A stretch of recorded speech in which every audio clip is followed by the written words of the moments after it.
then 3D printing. Today it's ugly, it's not particularly pretty, but it's going to get better and better and better. We're printing houses in Houston, Texas today for the price of an iPhone in less than 5 days. What would that mean for homeless communities?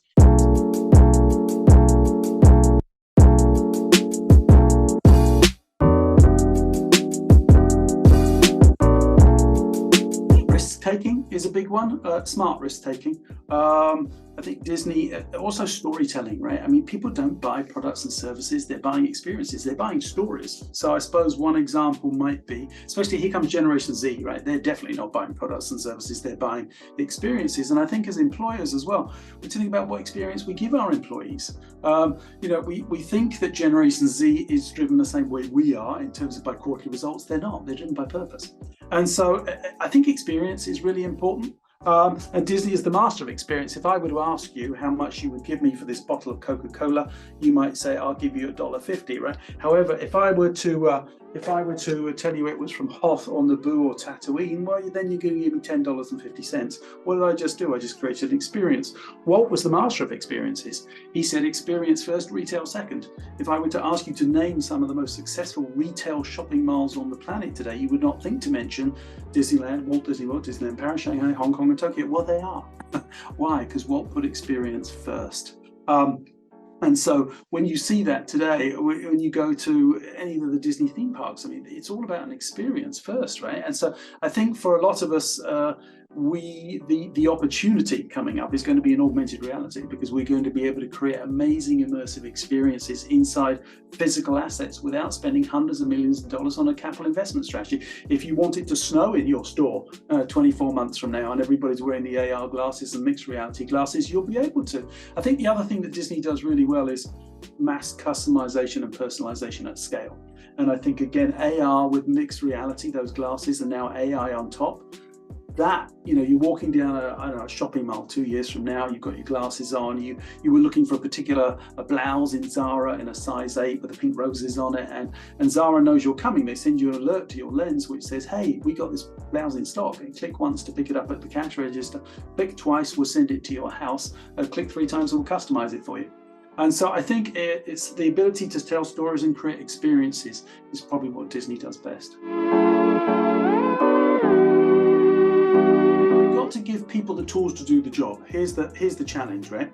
We ask people, oh, you must innovate, you must think differently, you must be brave, we must think differently. And then all our employees sit there and go, how? Well, we're not showing them how. Why is a soldier braver with a gun than a soldier without a gun? Because they're giving me the tools to do the job. And so all I've done is taken the principles from design thinking and Apple and IDEO and my time at Disney and created a toolkit which has 3 principles. Takes the BS out of innovation and makes it accessible to normal people and less intimidating. Makes creativity tangible for the people who hate ambiguity and grey, and there's lots of them. But far more important, it makes it fun. I give people tools they choose to use when I'm not around, when the boss isn't around. That's when you know you're changing a culture. And I think, we train our lawyers, right? They go to law school, we train our IT team, we train our sales team, and then we tell people go innovate. That's not very useful. I think it's about giving people the tools to do the job. Experience we have, the more expertise we have, the more reasons we know why the new idea won't work. So we constantly shoot, well, we tried that last year. That's not the way we do things here. That won't. So we don't even give it a chance. We don't nurture the idea. And so it's about getting you out of what I call your river of thinking. The more expertise, the more experience we have, the deeper, the faster, and the wider is our river of thinking in the industry in which we work. My job is to get you out of that river and to give you some different tools to help you think laterally and come up with new ideas. Ready yet. So here's the thing, right? Because Apple had touchscreen technology before they gave it to you or me, but we weren't ready for it. So they said, here, give them an iPod, let them go play with it for a couple of years. Quite smart. And so the metaverse, the technology isn't there yet. Is it coming? Yes, of course it's coming. Which industry is investing more online than anybody else? The porn industry. You may not like to hear it, but it's true. They know they need touch. We say it's not as good as live. No, it isn't yet. will it be? Yes, of course it will. But I think AR is going to come in the way first, and then I think the metaverse will follow. Why do I think? You've got technology, which is getting better and better and better and better. So, for example, spatial, if you haven't tried it, I do 20% of my workshops in a VR headset, right? One of these little suckers. But, this reminds me of the brick phone. But it's going to be a pair of glasses within 2 years from today. I did a workshop recently with a woman from South Africa who's in her room in South Africa. I'm in Orlando, Florida. She hands me her virtual pen with her virtual hand that didn't exist. I took her virtual pen out of her virtual hand with my virtual hand, wrote on a virtual post-it note in virtual ink, and handed her back the pen. So tech's coming this way. Then we got carbon emissions, and we're not watching that enough. Do I think, here's a mad prediction, do I think Wall Street will be around 20 years from now? No, I don't. So it's not even 100 years old yet. So why don't I? Because I think your carbon footprint will be more important than your share price within less than 20 years from today. And that will threaten Wall Street. And then you've got our own behavior. 2 years ago, we used to go to supermarkets. Instacart in America comes to me. I used to go to restaurants. Uber Eats in America comes to me. The movie theatre, Netflix comes to all of us. Zoom comes to all of us. Don't go to the offices. Gyms, no, it's virtual Peloton. So you've got tech, you've got carbon emissions, you've got our own behavior, but then behind that, the other thing to watch, which we prefer to look the other way and stick our head in the sand, which probably isn't too helpful, is the pandemics. Since 2005, we've had 5. That's one every 3 years. Ebola, bird flu, H1N1, SARS, and COVID. Think we're not having another one 3 to 5 years from now? You're nuts. Of course we are. Is it regional or global? I don't know. But we will continue to increase our pace into a virtual world. So yes, it's coming. Got kids, you got grandkids, give it a go. Go in and play in the metaverse. I think that's the only way. It's got so good now that the handsets that we were using less than 2 years ago, I don't need the handset anymore, right? And so go in and play a virtual lightsaber game. This is a real lightsaber. That's just the Lucasfilms. But in a virtual, just get in there and play with it. I think people are just intimidated by it. Start in Virbela, virbela.com. It's a little virtual world. You can create your own virtual avatar. You can go in. There's no barrier to entry. You don't need a headset. But you can see it's got cocktail bars. It's got football pitches. It's got offices. It's got meeting rooms. And it's very cool. You can meet people from around the world in it as well. But then the next step is in the VR space. And I think spatial in particular is a good place to start. I think you just got to get in and give it a go, right? I mean, up until COVID, I hadn't been in a VR headset.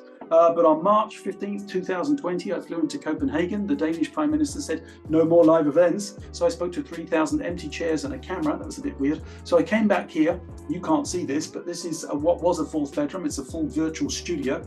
I'd say, and then during COVID, was it 2021? I did 271 virtual events out of this room. I can speak in 37 different languages simultaneously through an AI robot. And as I mentioned, I can work directly with people in the same room. And so I think it's a question of just don't be afraid, just get the headset and give it a go.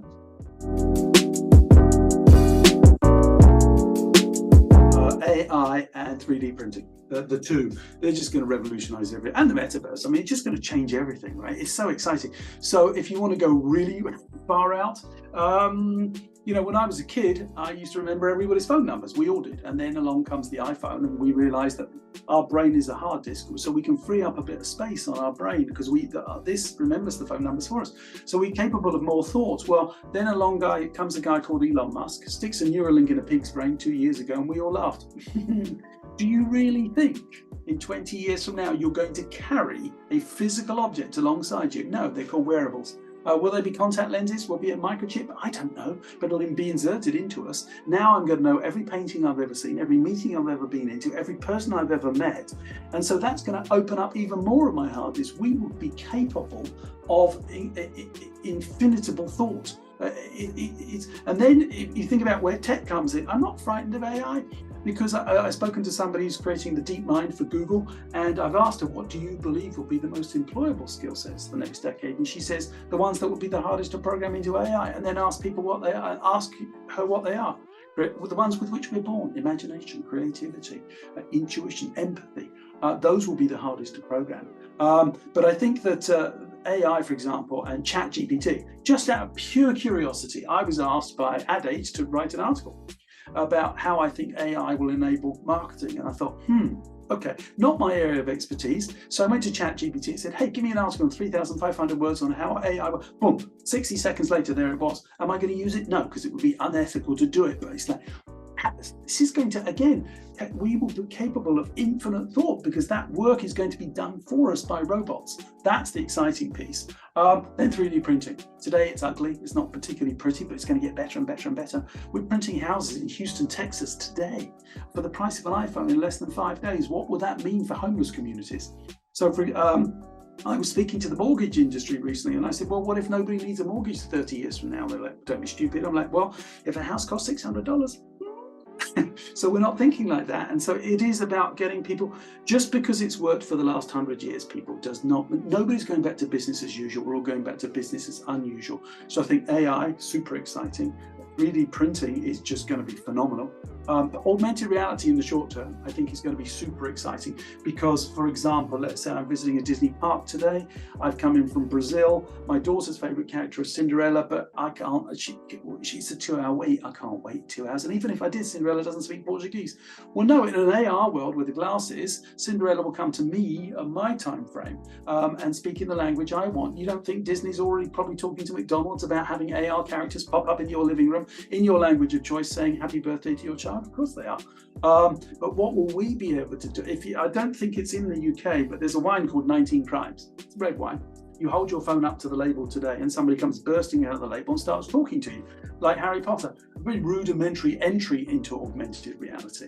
But again, the ability to create fully immersive experiences on planes, in movie theatres, in shopping malls, in soccer stadiums. So I don't know if you know, Manchester City already building a stadium in the Etihad in the Metaverse. And here's, the next piece is, right, I know I'm going to offend half the people on this call now, probably more when I say I'm a Chelsea fan. But I'm a Chelsea fan, hey, but be fair, right, I went to the Chelsea games in the 60s and 70s. We didn't win anything from 1970 to 1997, so I am a fan. However, I can't go to a Chelsea game today, but you know what? In 3 years, right, with augmented reality, my mixed reality glasses, I'll be able to sit in my living room. Chelsea will charge me $1. I'll sit on the back row at Stamford Bridge. I'll pay $5. I'll sit on the halfway line. I'll pay $10. I'll sit right on the bench next to the players. Is it 3 years away? Is it 5 years away? I don't know, but it's coming, and I'm super excited about it.